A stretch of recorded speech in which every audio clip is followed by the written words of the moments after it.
Hare Hare, Hare Krishna, Hare Krishna, Krishna Krishna, Hare Hare, Hare Rama, Hare Rama, Rama Rama, Hare Hare, Hare Krishna, Hare Krishna, Krishna Krishna, Hare Hare, Hare Rama, Hare Rama, Rama Rama, Hare Hare, Nitai Gauranga Jayo, Nitai Gauranga, Nitai Gauranga Jayo,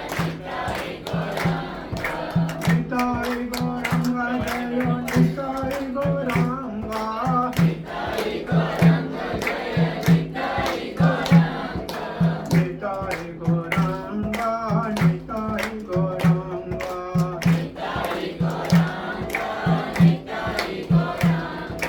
Nitai Gauranga, Gaura Hari, Nitai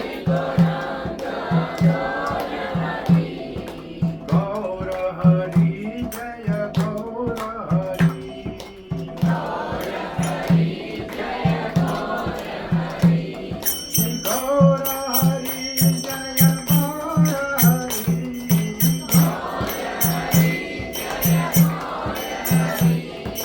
Nitai Gauranga Jaya, Nitai Gauranga,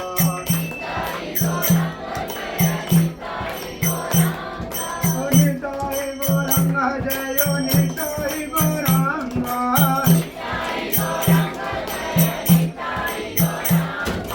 Patita Pavana Gaura Hari,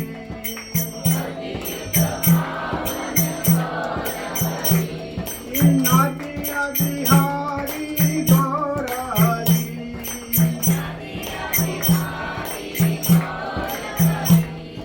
Kali Juga Avatari Gaura Hari,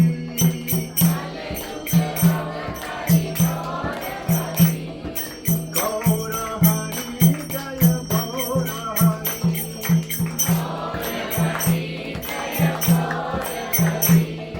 Gaura Hari, Jaya Gaura Hari,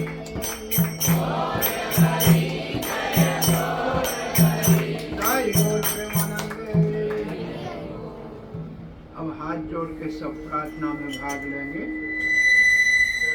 पहले सब श्रद्धा से सुनेंगे, फिर सब मिलके पीछे से उच्चारण करेंगे। हमारे हम बोलेंगे गुरवे गौरचंद्राय राधिकाय तदालये कृष्णाय कृष्ण भक्ताय तद्भक्ताय नमो नमः। ओम नमो भगवते वासुदेवाय, ओम नमो भगवते वासुदेवाय, ओम नमो भगवते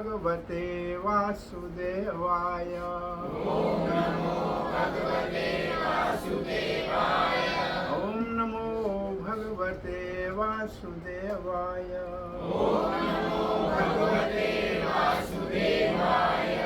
कृष्णाय वासुदेवाय, देवकी नंदनाय च, नंदगोपकुमाराय, गोविंदाय नमो नमः। जय श्री कृष्ण चैतन्य, प्रभो नित्यानंद, श्री अद्वैत गदाधर श्रीवास आदि गौर भक्तवृंद। हरे कृष्णा हरे कृष्णा कृष्ण कृष्ण हरे हरे हरे राम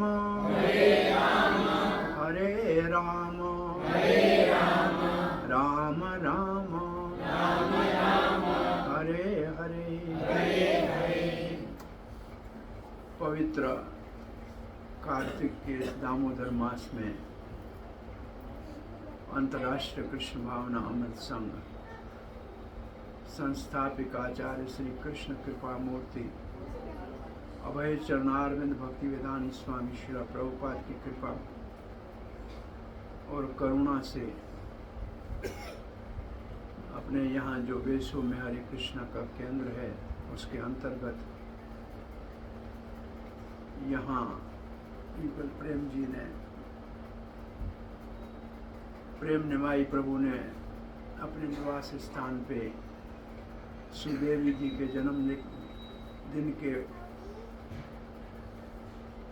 मंगलमय और हर्ष के इस पावन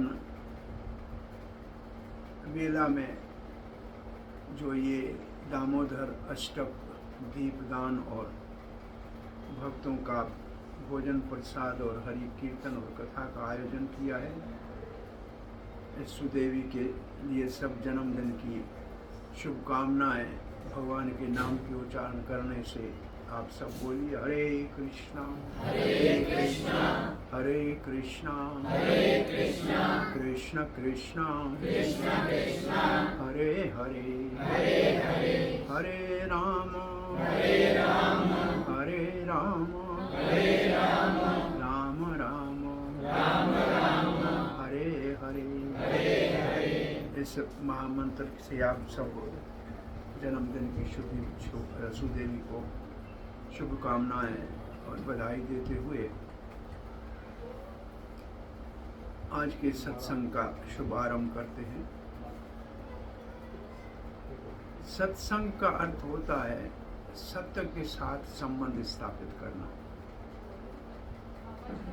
और सत्य जो है परम सत्य, सत्य की परिकाष्ठा को भागवत में परम सत्य कहा गया है, और परम सत्य भगवान श्री कृष्ण है। इसका अर्थ है सत्य संग करने का मतलब भगवान के साथ संग करना, भगवान से अपना संबंध स्थापित करना। इस संसार में हम सब बहुत से संबंधों से जुड़े हुए हैं। बाप बेटे का संबंध है, माँ बाप का संबंध है,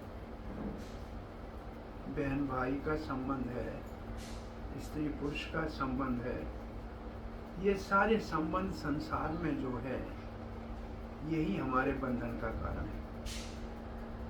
सभी इन संबंधों के बंधन में बंधे हुए हैं। रस्सी दिखती नहीं है लेकिन सभी इन संबंधों के बंधन में बंधे हुए हैं, और हमारा वास्तविक संबंध भगवान के साथ है, और वो संबंध हमारा नित्य शाश्वत सत्य है। और उस संबंध को हमने भुला दिया है, तो संबंध तो चाहिए संसार में, बिना संबंध के तो जी नहीं सकते हैं। तो इसलिए बहुत से संबंध हमने संसार में बनाए हैं, लेकिन ये सारे संबंध हमको पूर्ण रूप से संतुष्ट नहीं कर पा रहे। इन संबंधों में हम सफलतापूर्वक अपने जीवन में सुख को अनुभव नहीं कर पा रहे। ये सच है कि नहीं? आपका क्या विचार है? जिस स्थिति में हम जी रहे हैं, ग्राहक का संबंध है, व्यापारी का संबंध है, भाइयों का संबंध है, ये सारे संबंध बहुत अच्छे लगते हैं, मीठे लगते हैं थोड़ी देर के लिए, लेकिन ये स्थायी नहीं रह पाते। ऐसा आपकी अनुभूति होती है कि नहीं होती? इसका अर्थ है तो कोई तो स्थायी होगा तब ना। अगर हम संबंध बना रहे हैं दुनिया में, तो कहीं हमारा असली संबंध था तब ना। तो वो असली संबंध जो है उसकी जानकारी सत्संग से मिलती है। सत्संग हमारे को जो हमारा नित्य शाश्वत, हम सबका माता पिता भगवान है, हम सब भगवान के बालक हैं। ये हमारा नित्य शाश्वत संबंध है। और भगवान श्री कृष्ण के अवतार का मुख्य उद्देश्य इस प्रेम के संबंधों की सत्यता को सार्थक कराना है।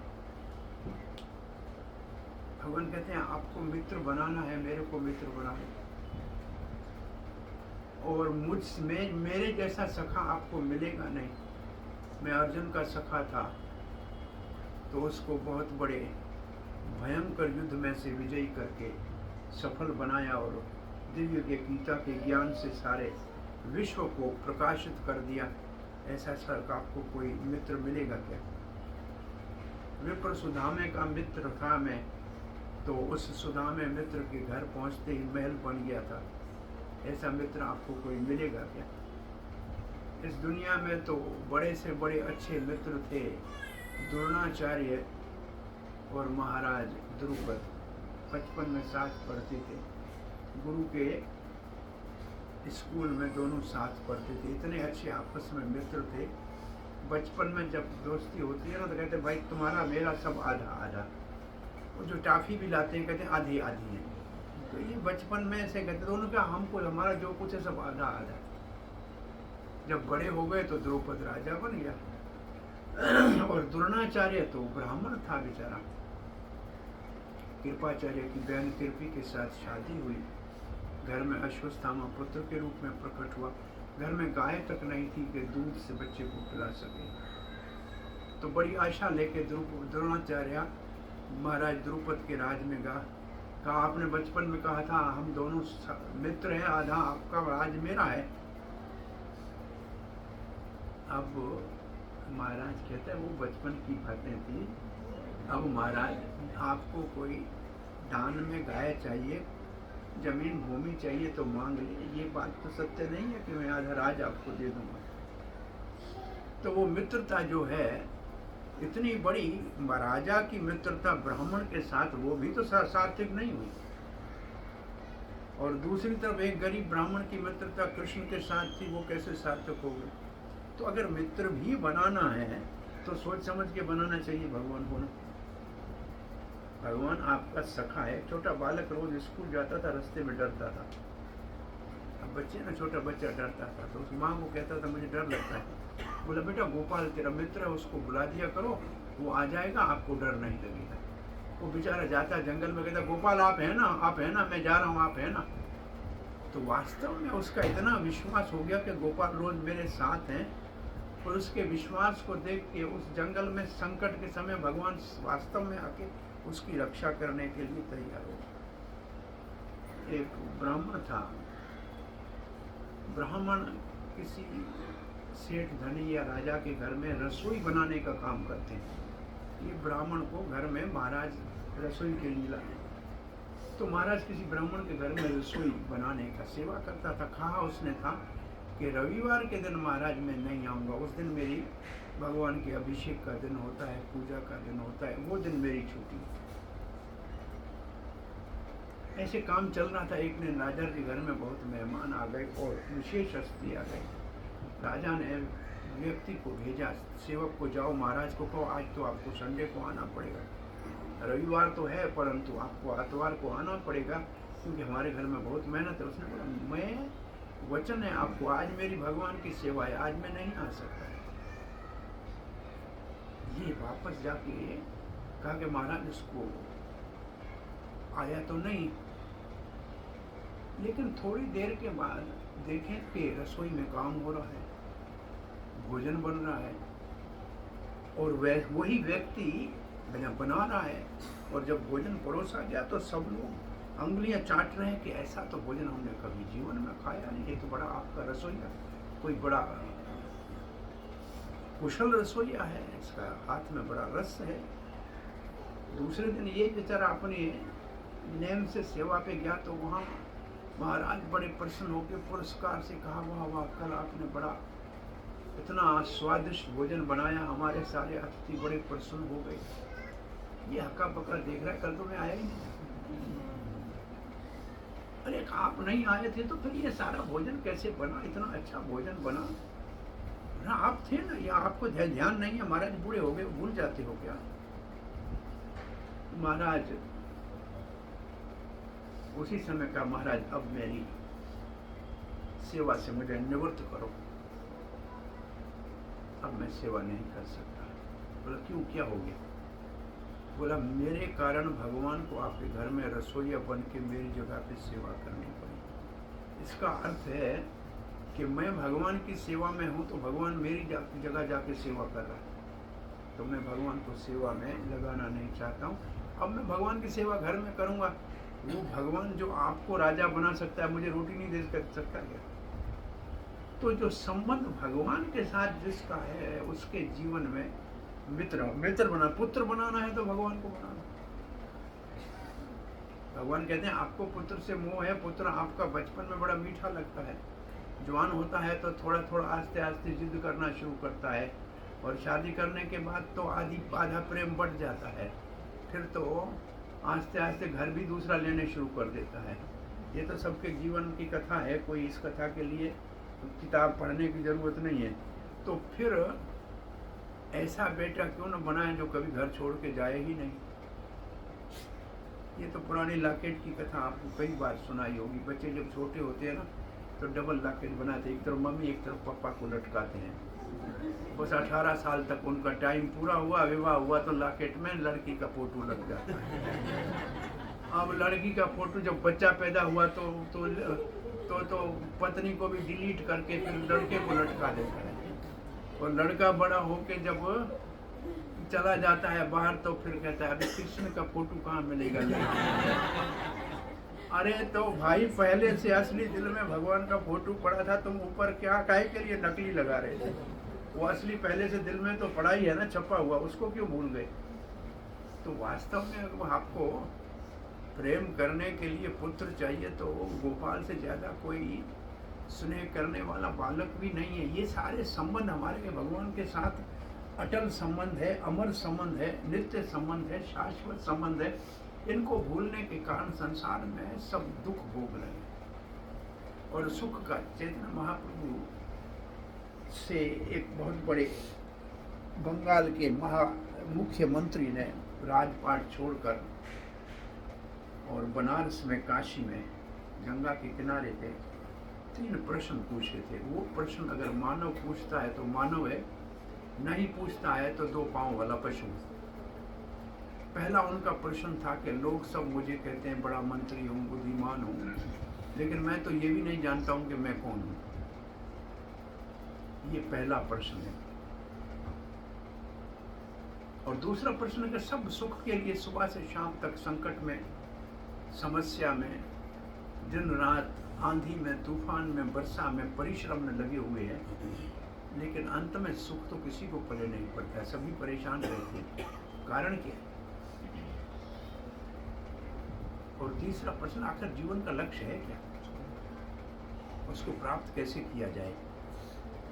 ये प्रश्न है, इसको शास्त्र ने कहा है अथा तो ब्रह्म जिज्ञासा। अगर आपको दुर्लभ मानव का जन्म मिला है तो आप अब ये पूछो कि मैं कौन हूँ, सुख की खोज में जाता हूँ, दुख ही पले क्यों पड़ता है, आखिर जीवन का लक्ष्य क्या है, उसको प्राप्त कैसे किया जाए।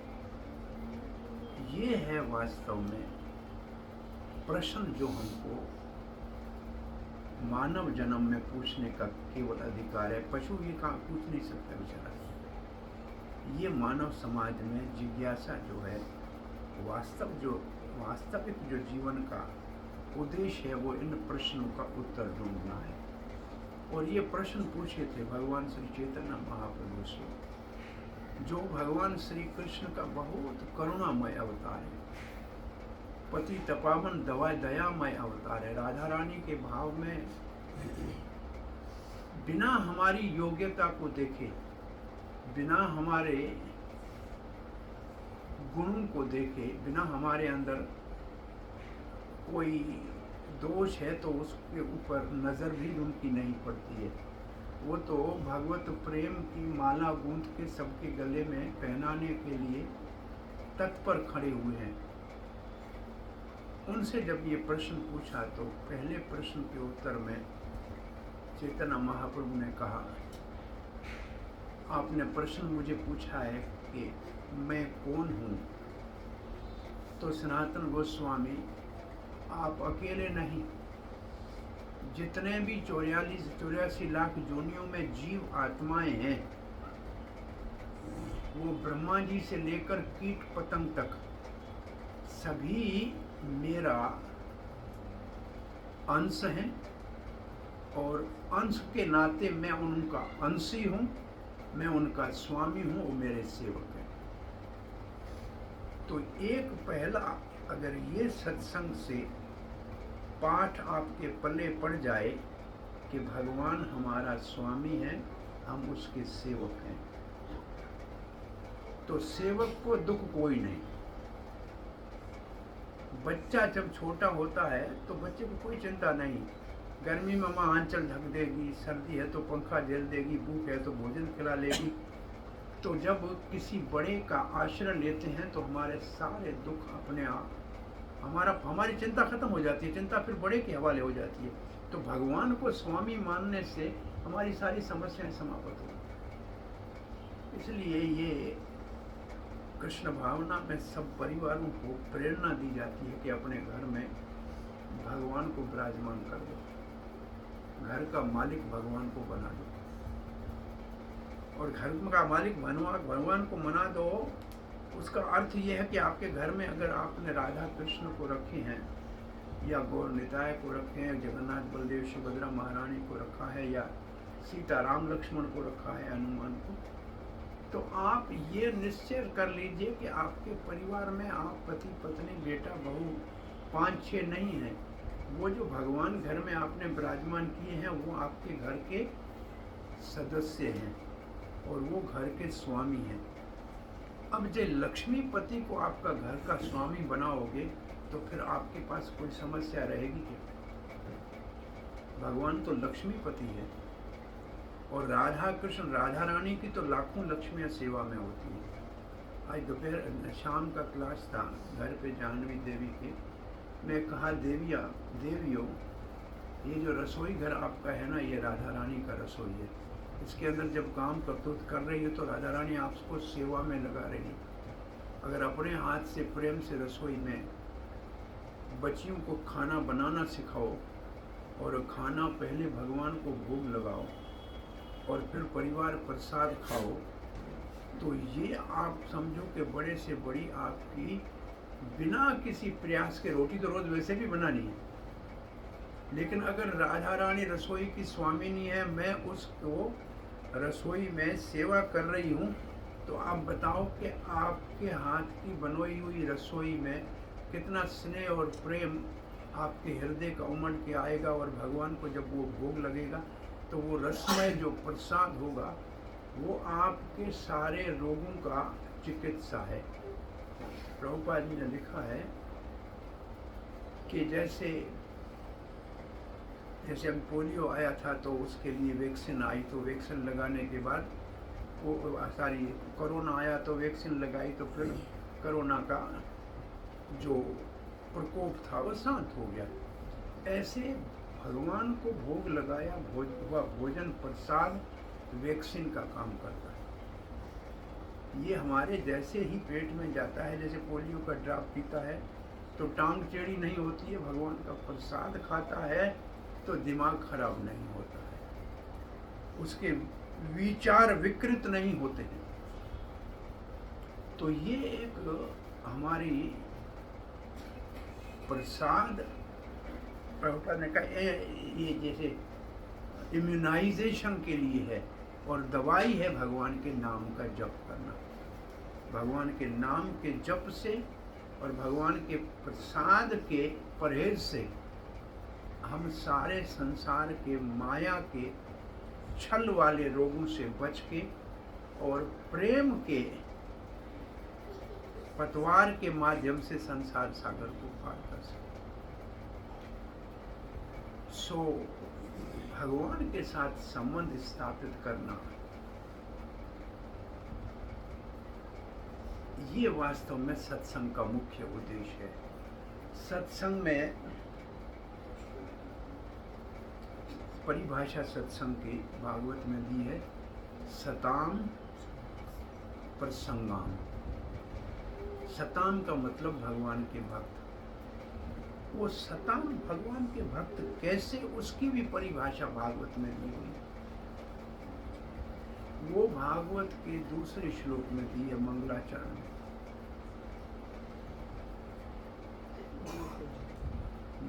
क्या पहला शब्द है? धर्म प्रोजित कैतव निर्मत्सराणाम सताम। वहाँ निर्मत्सराणाम सताम का अर्थ है ऐसे भक्त जो किसी के अंदर दोष नहीं देखते।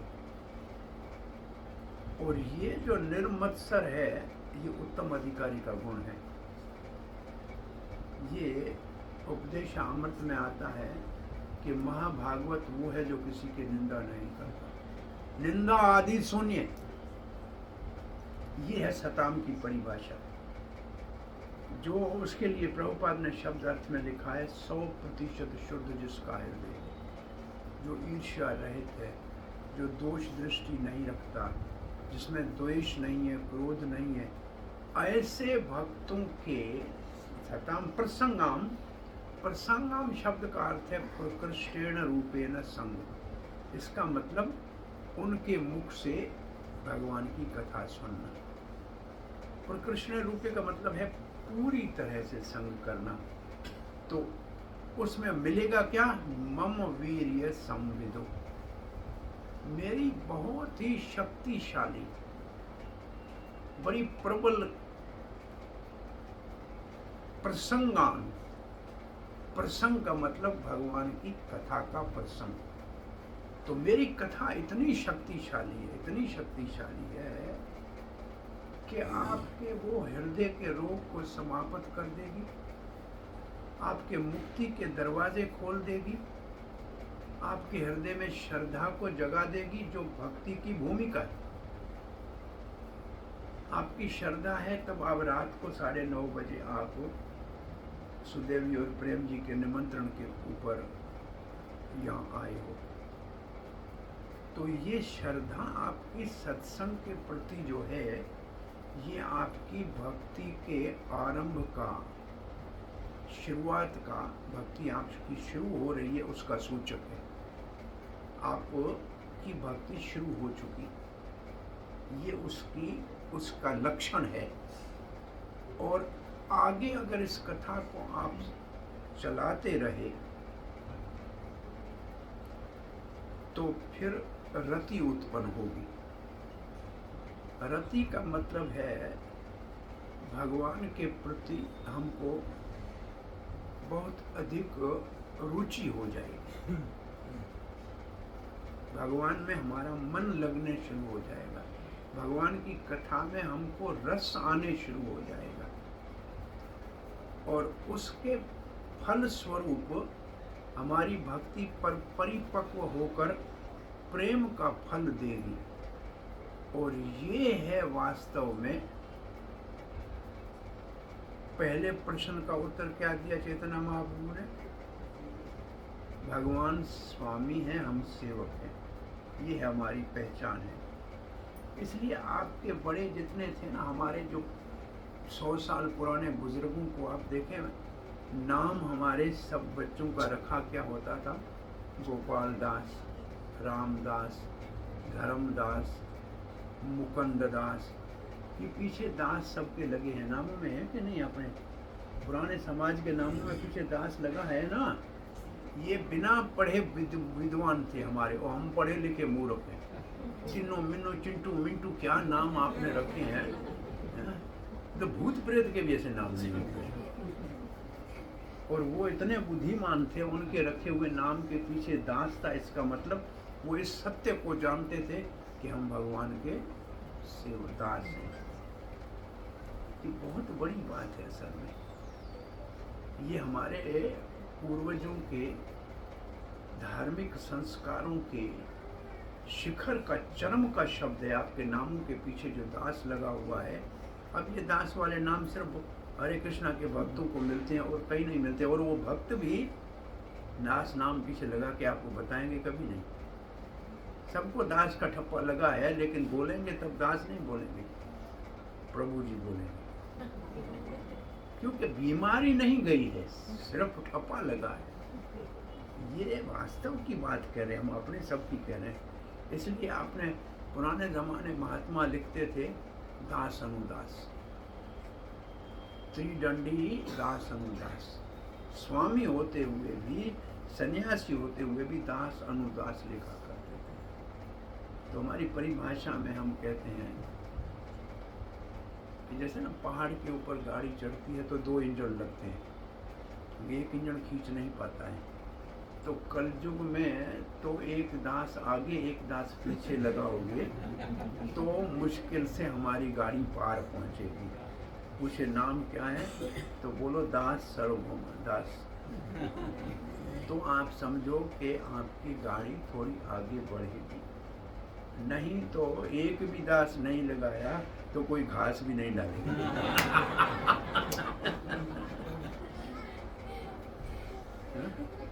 तो वास्तव में खास होना है तो दास बनना पड़ेगा। दास हनुमान भगवान राम का दास है, तो हनुमान राम जी की ज़्यादा से ज़्यादा हनुमान की पूजा होती है। आप जाके देखो, हनुमान के मंदिर राम जी से ज़्यादा है। राम जी हनुमान को 2 वोट मिले, सीताराम दोनों के, बाकी तो राम जी को सिर्फ सीता का वोट मिला। तो हनुमान का दास है, इसलिए उसका कितना बड़ा जो है पूजा होती है। आप देख लो, एक सेवक का कितना बड़ा सम्मान है। सो भगवान का सेवक, भगवान का जो दास है, जैसे राजा का ड्राइवर उसी गाड़ी में आगे बैठता है, राजा जिसमें बैठता है, राजा से भी आगे बैठा होता है, उसकी सीट के ऊपर और कोई नहीं बैठ सकता। तो इसका मतलब राजा का सेवा होना, सेवक होना, भगवान का सेवक होना, तो उसी गाड़ी में बैठना है जिसमें राजा बैठता है। राजा का रसोईया वही भोजन खाता है जो राजा खाता है, और राजा से पहले खा लेता है, पता करता है ठीक है कि नहीं है। तो इसका मतलब भगवान के सेवक को सुख बहुत है ना, तेरी सेवा में सुख घने रे। ये कहा है कि भगवान आपकी सेवा में बहुत सुख है, किसी चीज की कमी नहीं।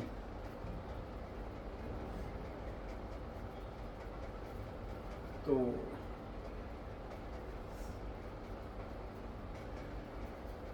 प्रसंग चल रहा था कि जी संबंध में पहला जो उत्तर था कि हम भगवान आप स्वामी हम सेवक है। दूसरा था कि दुख क्यों होता है, सुख के पीछे जाते हैं। उसका बहुत सरल उत्तर ये दिया था, क्योंकि हमने आपको तीसरे प्रश्न के उत्तर की तरफ लेके गए थे, और उस उत्तर की परिभाषा आपको क्या बताई। पहले श्रद्धा होगी कथा सुनने से, फिर रति होगी और फिर प्रेम होगा। और ये भगवान का प्रेम जागृत होना ही जीवन का परम लक्ष्य है। भगवान का प्रेम जो हमारे हृदय में भगवान ने पहले से भर के भेजा है, उसको केवल प्रकट करना ही जीवन का मुख्य उद्देश्य है। और वो प्रकट हो जाए उसके लिए साधन ये हरि कथा है, जो भक्ति की जननी है। भक्तों के संग में हरि कथा भक्ति की जननी है, और वहाँ से प्रेम प्रकट होने लगता है, और ये जीवन का परम लक्ष्य है। दुख से कैसे बचें, इसका उत्तर महाप्रभु ने कहा, भगवान के सन्मुख होने से सुख मिलता है, भगवान से बेमुख होने से दुख मिलता है। बहुत सरल उत्तर है। आप भगवान के मंदिर के सामने खड़े हैं, भगवान का दर्शन कर रहे हैं तो सुख है, भगवान को पीठ देंगे तो दुख चालू होगा। मंदिर को बाहर निकलेंगे दरवाजे से तो पीठ दे के निकले ना, चप्पलों तक पहुंचेंगे तब तक परेशानी आपके पीछे आ जाएगी। चप्पल ले गए, कहाँ चला गया, आगे है पीछे है, बस परेशानी दरवाजे के ऊपर खड़ी होती है। जब भगवान के सामने है तो सुखी है, कथा में सत्संग में बैठे हैं तो सुखी है, और सत्संग से बाहर जाते ही परेशानी आपके। किसी ने पूछा कि वो जब तक सत्संग में होते हैं तब तो सुख मिलता है, अच्छा भी लगता है, बाहर जाते हैं तो सब कुछ भूल जाते हैं, जैसे पहले थे वैसे कैसे रह जाते हैं। तो कहा फिर क्या करें कि ये भगवान के सामने सदा रहे, या सत्संग का प्रभाव सदा हमारे ऊपर बना रहे। तो महात्मा से जब ये पूछा तो महात्मा ने कहा, आपको एक घड़ा देता हूँ, मटका देता हूँ जिसमें 100 छिद्र है, सामने नदी बह रही है, पानी भर के आओ, हमको भरा हुआ घड़ा चाहिए। तो आप कैसे भर के लाओ? बहुत से प्रयास किए, अंदर घड़ा डाला, बाहर निकाला, पानी तो सारा बह गया। मेरा थके हारे सब आए तो महाराज ये तो भरता नहीं है। बोला यही तो मैं आपको कह रहा हूँ, सत्संग में आप आते हैं, आप में 100 छिद्र हैं, जब बैठे होते हैं तो भरे होते हैं, उठ के बाहर जाते हैं सारा बह जाता है। आपके दुनिया के दिमाग में आप में 100 चिंताएं अंदर भरी हुई है। जब तक सत्संग सुन रहे हैं तो वो जारी दबी हुई हैं, उठ के बाहर जाएंगे तो वो फिर वापस। तो फिर बोला महाराज इसका भरा कैसे हो? बोला बहुत आसान है, आप मटके को नदी के अंदर पधरा दो तो मटका भरा पड़ेगा। कैसे गिरेगा अंदर? भाई मटके में 100 सोराख हो, नदी के अंदर पड़ा है तो भरा रहेगा ना, फिर तो कहीं जाएगा नहीं पानी गिर के। तो आप सत्संग में पड़े रहेंगे तो भरे रहेंगे, और सत्संग से बाहर गए तो फिर खाली हो जाए। तो बेचारा एक भक्त बैठा था, बड़ा दुखी हो गया। बोला महाराज ये तो हमारा हाल है कि ये तो रोज हम घर जाते हैं, यहाँ तो पड़े रह नहीं सकते, तो फिर हमारा होगा क्या? तो महाराज ने एक टोकरा पड़ा था अंदर, छाबड़ा, वो जो बांस की लकड़ी का बना होता है, कहा कि ये अंदर कमरे में पड़ा है। तो देखा तो बड़ी मिट्टी लगी हुई थी, ऐसा बहुत कड़क हो गया था। बोला चलो इसको जाके नदी से भर के आओ। बेचारे ने बहुत प्रयास किया, 100 बार डाला, लेकिन पानी फिर बह गया। फिर आके कहा महाराज क्या करूं, कुछ भरा नहीं। बोला भरा क्यों नहीं? बोला बह गया। महाराज ने कहा अच्छी बात है, ऐसे सत्संग से आप जाते हो तो सब बह जाता है, परंतु तो एक बात सुनो, भरा नहीं कोई बात नहीं, जब तुम ले गए थे तब ये छाबड़े के ऊपर मिट्टी कितनी थी? बोला महाराज बहुत गंदा था। बोला अब तुमने 20-50 बार जब डाला है नदी में, अब बताओ इसके ऊपर मिट्टी है? बोला नहीं, ये तो चमक रहा है। बोला पहले ले गए थे तब कितना ये कड़क था? बोला बहुत महाराज ये कड़क था। बोला 50 दफा पानी में डाला है, अब बोला ये अब थोड़ा सा मुलायम हो गया, नरम हो गया। बोला पर जब ले गए थे तब इसके छिद्र बड़े बड़े थे, अब पानी में डाला है तो आस्ते आस्ते छिद्र थोड़े छोटे हो गए। महाराज ने कहा देखो भरा नहीं तो कोई नहीं, कम से कम धुल के तो आया। तो एक बार भी गए तो कुछ धुलाई तो हो गई, मिट्टी तो कुछ झड़ गई, कुछ तो अकड़पन चला गया, कुछ नरमी आई। तो सत्संग में जाने से व्यक्ति सदा ही सुधरता है। सत्संग का सुधरिया भला। वो एक महात्मा हमको कह रहे थे कि लोग फ्रिज क्यों घर में लेते रखते हैं? कोई सब्जी खराब ना हो जाए इसलिए। तो घर में 12 महीने के लिए गेहूं रखना है तो उसमें कुछ दवाई डालते हैं, क्यों? बोला कीड़ा ना पड़े। पूछा कि भाई ये तो दोनों अच्छी बातें हैं, आप खराब दूध या सब्जी फ्रिज में रखोगे तो अच्छी करेगी क्या? नहीं करेगा ना। सड़ा हुआ गेहूं दवाई के साथ डालोगे तो साफ हो जाएगा क्या? नहीं होगा ना। बोला फिर ऐसी कोई मशीन बनी है जिसमें खराब चीज डालें तो अच्छी हो जाए और अच्छी डालें तो खराब न हो, ऐसा कोई मशीन है क्या? और वो भी इंसान के लिए बनी है क्या कोई ऐसी मशीन? महात्मा ने कहा वो मशीन है सत्संग। ये सत्संग ऐसा है जो बिगड़ा है वो सुधर जाता है, और जो सुधरा है वो अमर हो जाता है। ये मशीन ऐसी है सत्संग जो बिगड़े को सुधारने वाली। उसके विचार बदल जाएंगे, उसके संस्कार बदल जाएंगे, उसका आचार बदल जाएगा, उसका व्यवहार, उसका भोजन, उसका जीवन की शैली बदल जाएगी। कुछ साल सत्संग में जाने के बाद आपको देखते लोग कहेंगे महात्मा आ रहा है।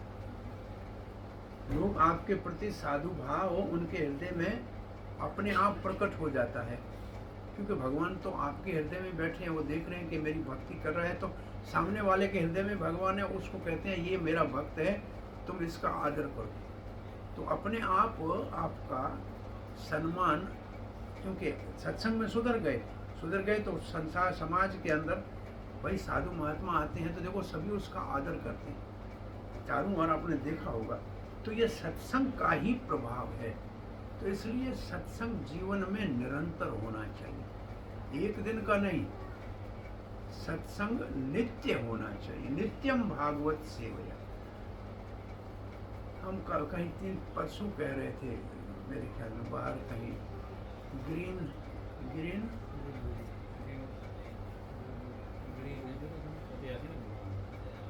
पार्क में बैठे, रामेश्वर ग्रीन में बैठे थे, तो बाहर पार्क में बैठे थे, जो भी 100 लोग बैठे थे। तो हमने कहा ये जैसे आज बैठ के आप कथा सुन रहे हैं ना, भारत को महान इसलिए कहते थे क्योंकि रोज लोग अपने काम से आके घर में हाथ पांव धो के भोजन करके किसी मंदिर में किसी स्थान पे जाके रोज सत्संग सुनते थे। 7 बजे घर आते थे, 7:30 बजे भोजन करके 8 बजे सत्संग में जाते थे, 9 साढ़े 9 तक सत्संग सुन के घर आते थे। ये सत्संग रोज का नेम भारत की संस्कृति का है, और इसीलिए भारत गाँव में आज भी सत्संग का प्रचलन है। शहरों में ये सत्संग समाप्त हो गया है। मैंने बच्चों से पूछा था एक बार कि 5 साल तक 5 दर्जे के स्कूल तक जाते हैं तब कोई चिंता होती है? बोला कुछ भी नहीं। कॉलेज में जाते हो तो परेशान होते हैं? बोला हाँ। आप सब लोग गए होंगे ना, बचपन में 5 दर्जे तक कोई परेशानी थी? 5वीं क्लास तक कोई परेशानी नहीं थी। कारण क्या है? 5वीं तक क्लास में प्रार्थना कराते हैं।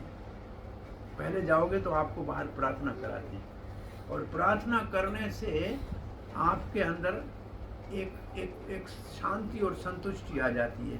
वो फिर आपको पढ़ाई परेशान, और कॉलेज में प्रार्थना बंद हो जाती है ना, कॉलेज में प्रार्थना नहीं होती है और परेशानी चालू हो जाती है। इसका मतलब सीधा प्रार्थना थी तो शांति थी, प्रार्थना बंद हुई तो परेशानी शुरू हुई। और ऐसे ही सत्संग जब तक भारत में था, भारत में शांति थी, समृद्धि थी, संतुष्टि थी। इतने बड़े घर नहीं थे, इतने बड़ी गाड़ियां नहीं थी, लेकिन लोग संतुष्ट थे। घर में 25 का परिवार था तो भी सुखी रहता था।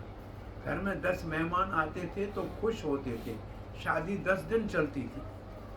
अब आप 2 दिन शादी चलाने का हिम्मत एक भी नहीं कर सकता है।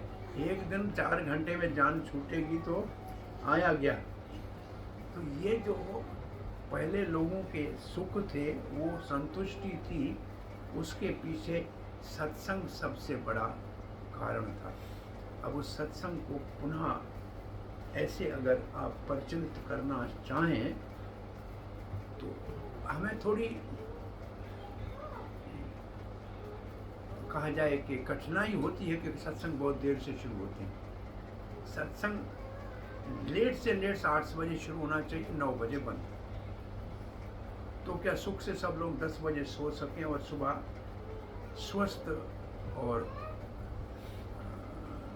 जिसको कहा जाता है फ्रेश आपका जीवन हो और नया दिन शुरू करें।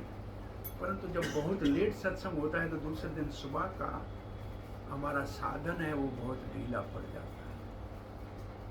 तो ये एक समस्या है। आज सुबह भी हम कह रहे थे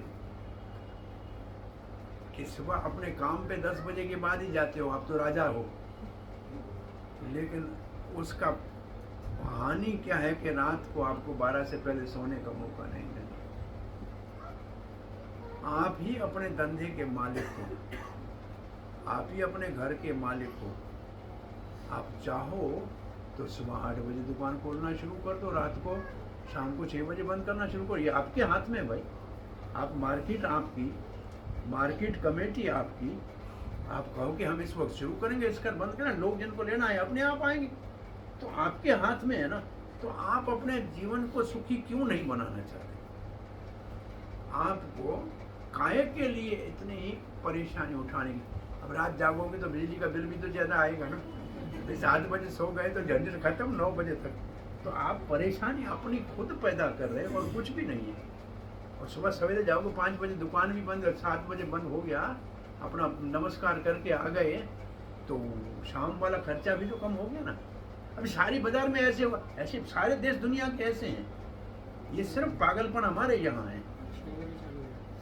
6 बजे चालू, शाम को 6 बजे के बाद कुछ नहीं मिलेगा भाई। वो तो बाहर के देशों का ये हाल है। हमारे देश में ऐसा कानून, सरकार कानून क्या करेगी? हम अपना क्यों नहीं कर सकते भाई? एक मार्केट का हम देखा, कुछ मेडिकल वाले कहते हैं भाई हमारा संडे बंद है तो बंद है, एक दुकान खुलेगा।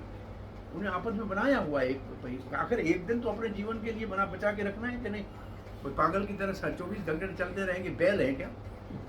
कुल्लू के बैल है, ऐसे घूमते रहते सारा दिन, गाने में चलते रहते हैं।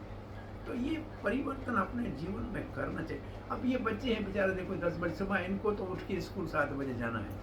और आप माता जी क्या करेंगे? जैसे वो ऐसे वो कबूतर को पकड़, उठो स्कूल जाना है। और आपकी आधी आंख बंद होगी, 2 डबल रोटी ऐसे करके डब्बे में डाले, उसको बाहर करके आप जाके सो जाओगी। अब आपने तो सोना है, आपको चिंता नहीं है, लेकिन इसको पकड़ के 5 किलो किताब गधे के ऊपर डाल के गधे की तरह घर से रवाना किया। अब ये क्या पढ़ेंगी उधर जाके? इनका हाल, ये भी तो आज सोए तो आपके साथ 12 बजे है ना। तो ये जो हम बच्चों के साथ नाइंसाफी करते हैं, इसलिए बच्चे न टीचर के लिए आदर कर सकते हैं, न पेरेंट के लिए। वो उनके साथ ये तो अत्याचार ही तो हो रहा है देखा जाए तो इसको वो कैसे आपको उसके लिए क्षमा करेंगे जब बड़े होंगे? तो भाई उसको, आप जिस बच्चे को 8 बजे सुला नहीं सकते हो, उसको 5-6 बजे उठाने का अधिकार नहीं। अब नहीं सुला सकते तो नहीं, उठाने का अधिकार नहीं है। फिर स्कूल शाम वाली में डालो, झंझट खत्म करो। उस बेचारे को 6 बजे जाना ही जाना है, लेकिन आपको तो 10 बजे के बाद जाना है। तो आप बताइए कि बच्चे को 10 बजे जाना चाहिए कि आपको जाना चाहिए? उल्टी गंगा बह रही है कि नहीं बह रही है? तो इसके लिए कौन करेगा? आखिर किसी को तो पहल करनी पड़ेगी। वास्तव में ये सत्संगों से एक आध्यात्मिक ऊर्जा उत्पन्न होगी, जिससे लोगों के अंदर सही क्या है गलत क्या है उसका पहले, इस वक्त हम सही गलत के अंदर निर्णय ही नहीं कर पा रहे। आप लोगों की मानसिकता को देखिए। ऑफिसर कोई बहुत बड़ा रुश्वत खाने वाला आ जाए, 50 रुपया लेके काम करे, आप कहते बहुत अच्छा है, जान छोड़ो, 10 रुपया तो काम हो गया। और कोई ईमानदार आए और आपसे कानून पूछे, बोलो मुसीबत आ गया। ये आपका ये सोच है कि नहीं है? इसका अर्थ ये है कि हमने निर्णय ही गलत बना के रखा है। इसको कहते हैं तमोगुण की वृत्ति, जिसमें सही को गलत, गलत को सही कहते हैं। राजसिक गिनती है उसे। रजोगुण में सही को गलत और गलत को सही माना जाता है। और सत्संग का उद्देश्य हमको सतोगुण की वृत्ति में लाना। और सतोगुण में आके ही ज्ञान अंदर में ठहरता है। रजोगुण में छलक के बाहर निकल जाएगा, तमोगुण में तो अंदर आएगा ही नहीं। इसलिए सतोगुण की वृत्ति को धारण करने के लिए अति आवश्यक है कि हम कुछ अपने जीवन को नियम में ढालने का प्रयास करें। अब कैसे करेंगे, कौन करेगा, ये पता नहीं। हमारा काम है जागृत एक विचार देना। और विचार इतना शक्तिशाली होता है, विचार अगर समाज के अंदर चला जाए तो समाज में बहुत बड़ा परिवर्तन हो सकता है। विचार को बहुत बड़ी शक्ति है। तो विचार संसार समाज के अंदर फैलाना चाहिए कि हमारे जीवन के लिए अच्छा ये है। हम नहीं कर पा रहे हैं, हम असमर्थ हैं, तो ये दूसरी बात है। लेकिन कम से कम अच्छे, इसको ना क्या सही है क्या गलत है, इसका निर्णय करना बुद्धि का काम है। और जो बुद्धि निर्णायक नहीं है, जिसका विवेक नहीं है, वो समझ नहीं पाएगा इसको। तो जो विवेक है उसकी बहुत बड़ी आवश्यकता है। विवेकहीनता, चरित्रहीनता जो समाज में आ रही है वो भारी संकट भविष्य में लाएगी। इसलिए सत्संग को जितना अधिक से अधिक हो सके समाज के आध्यात्मिक उत्थान के लिए, चरित्र निर्माण के लिए, संस्कृति की सुरक्षा के लिए, धर्म के पालन के लिए इन सत्संगों की श्रृंखला को धारावाहिक चलाने का एक अभियान चलाना चाहिए, जिससे हमारी मानसिकता आस्ते आस्ते नीचे के स्तर से ऊपर के स्तर तक आए। हमें तो चेतना को, ऐसा नहीं है कि मेरे को हमारा उद्देश्य है कि भाई हमारी संस्था को ही हमको बढ़ाना है, हमारे को सामान्य लोगों के आध्यात्मिक स्तर को ऊपर उठाना है और फिर उनको निर्णय की शक्ति देनी है, सही और गलत का उनको पता लगाना है। हमारे पास आओ तो ठीक हो जाए, कोई ये हमारा सिद्धांत नहीं है। ये सही रास्ता है, इस पे जाओगे तो ठीक हो जाओगे, जो सही जाता है उसके साथ चलो, फिर आपको पता लगेगा सही कौन चलता है। तो हमारा वास्तव में उद्देश्य है कि समाज की चेतना को ऊपर उठाना, समाज की सोच को सही रास्ते के ऊपर ढालना, ये साधु का कर्तव्य है। और इसलिए उसको कठोर कुछ बोलना पड़ता है, इसलिए कि बच्चा जब सोता है तो उसको हिलाना पड़ता है तब उठता है, ऐसे बुलाने से नहीं उठता है, हिलाने से उठता है।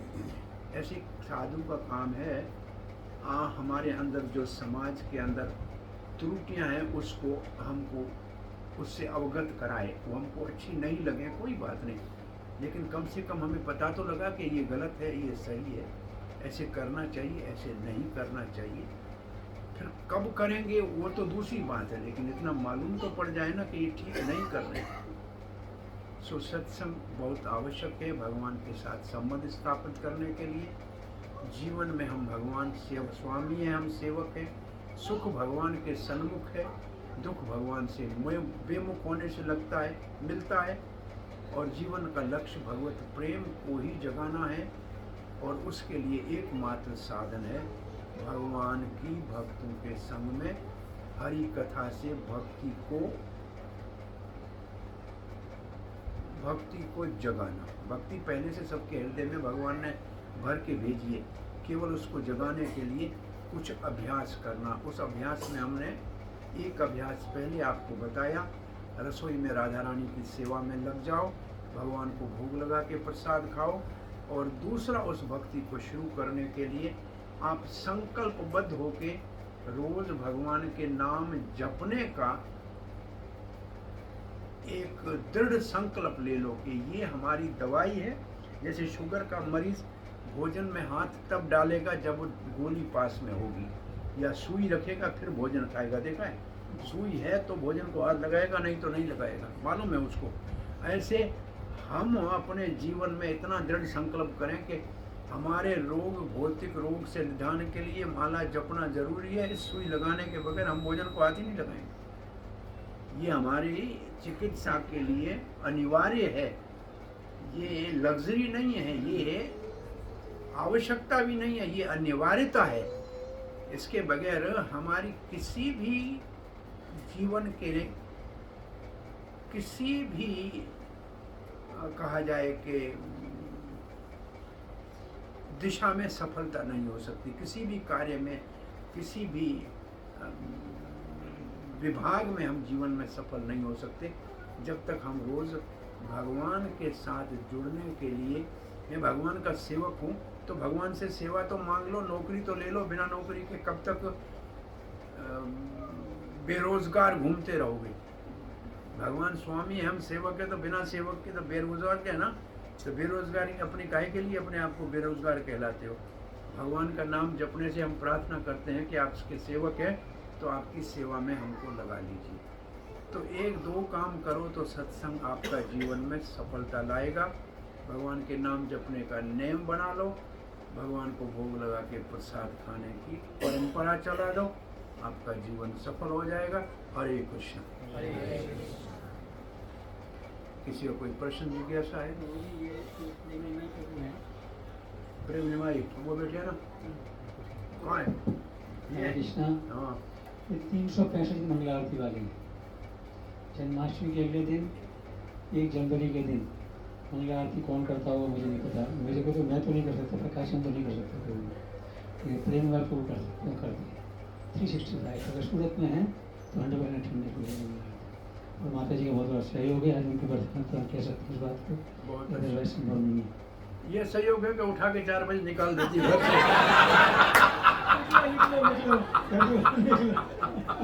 हाँ, निकाल देती है घर से 4 बजे, चलो। बहुत अच्छा है, ऐसा सहयोग भगवान के सबको मिले। पंकज का है, पंकज एक ये पंकज अभी बहुत समय नहीं हुआ इनको, और सुबह भी आना और शाम को संध्या आरती में भी आना। भगवान ऐसा सहयोग सबको मिले।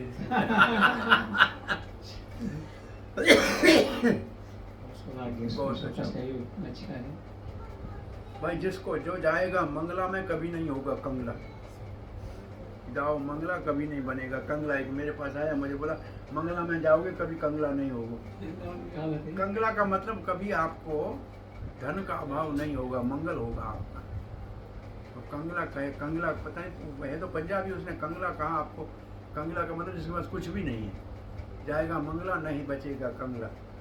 वो तो एक तो माता जी मेरे को कहा, मैं मंगला में जाना शुरू किया, मेरे सब रोग समाप्त हो गए, मैं चल नहीं सकती थी, अब तो मैं बहुत घोड़े की तरह भागती होती जाती हूँ।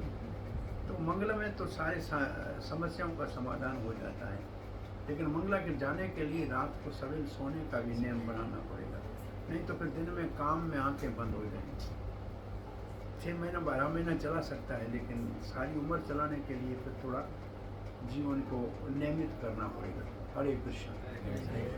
और किसी का कोई प्रश्न है? श्री प्रभुपाद की जय। प्रभु जी की जय।